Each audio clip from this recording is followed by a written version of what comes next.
be on the other side of the river watching us shoot this magnificent trebuchet. But sadly, we're not shooting it at the moment because she's broken. Yeah. The unfortunate thing is the throwing arm, the big sticky pointy thing pointing up to the sky, that's the throwing arm. At the base of it on the other side there's a huge crack, right where this heavy box is connected. It's got about 4 centimetres before the crack splits. So if we shoot the trebuchet, we risk it splitting, dropping the box, destroying this section of the machine and most likely killing somebody. So that's why we're not. We're very sad we haven't been shooting it for nearly 4 months now.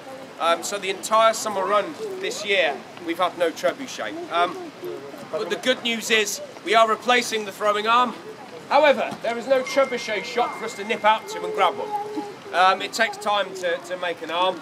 We need to source the wood, we need to shape it, then fit it. It also costs around about £30,000. So we're saving our pennies as well. But this means that we won't have a trebuchet in action until spring next year. So what we're going to do now is give a talk about the trebuchet. I'm the bowman, Lewis. I also compare for the trebuchet show. And here we have Richard, the trebuchet master. Between us, we have a wealth of information and knowledge about and stories about the trebuchet. So here we have Ursa, the bear. Warwick Castle trebuchet, biggest, most powerful in the world. Standing at 18 metres tall, weighing 22 tonnes, built from 8 oak trees, with a throwing arm formed from 2 ash trees.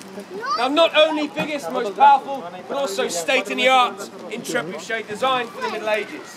Meaning, we can load the trebuchet in 2 different ways.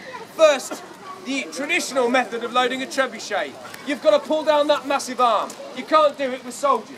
You need strong animals. So, you get horses or oxen, and you harness this rope to a herd of these. They herd in that direction.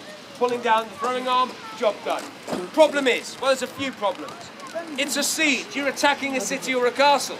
It's not going to take a couple of days. It's going to take weeks, months, some cases, years. You also have loads of men looking after the animals. Also, it takes ages for them to bring the arm down. So you have time as a factor and, of course, personnel. Now, what if it lasts months, maybe years? You've run out of food. Well, you end up using those horses and oxen as meat to feed your hungry soldiers. If you don't, they'll desert you and you may as well go home. So, we need another method. Somebody somewhere thought of using the method of that of a medieval crane. These wheels here are crane wheels, nicknamed squirrel wheels. Really hard to say quite quickly. What you'd call them today, hamster wheels.